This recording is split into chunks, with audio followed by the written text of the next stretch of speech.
शेवटच्या टप्प्यातील प्रचारासाठी शिंदे आणि ठाकरे मैदानात उतरलेले आहे। नरेश म्हस्केंसाठी मुख्यमंत्री एकनाथ शिंदे प्रचाराच्या मैदानात आहे। मीरा भाईंदरमध्ये शिंदेंची प्रचार रॅली सुरू आहे।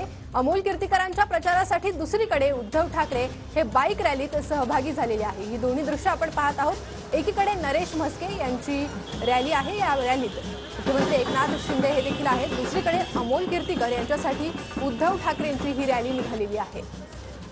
तर बाईक रॅलीत उद्धव ठाकरे हे सहभागी झालेले आहे। ही दोन्ही दृश्य आपण पाहत आहोत। शेवटच्या टप्प्यातील प्रचारासाठी शिंदे आणि ठाकरे मैदानात उतरलेले आहेत। नरेश म्हस्केंसाठी एकीकडे शिंदेंची रॅली आहे, तर दुसरीकडे अमोल कीर्तीकर यांच्यासाठी उद्धव ठाकरे यांची रॅली निघालेली आहे। रॅलीची दृश्य आपण पाहत आहोत।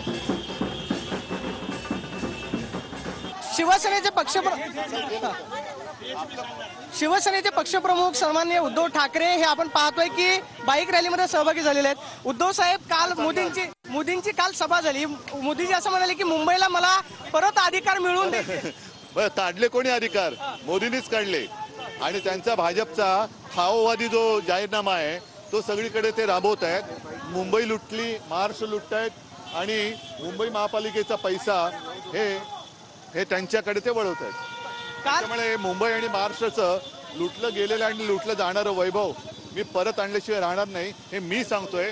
मोदींना पहिलं घालवल्याशिवाय महाराष्ट्राची लूट थांबणार नाही। काल राज ठाकरे बोलताना असं म्हणाले की उद्धव ठाकरे सत्तेमध्ये येणार नाही, त्यांच्यावरती मी जाऊ रे, ज्यांच्या बोलण्याचा काही परिणाम होत नाही त्यांच्यावरती मी बोलत नाही। मुंबईतल्या 6 जागांमध्ये नेमका काय परिणाम आपल्याला पाहायला मिळेल? 6च्या 6 जिंकणार। इंडिया आघाडीचं सरकार येणार 4 जून।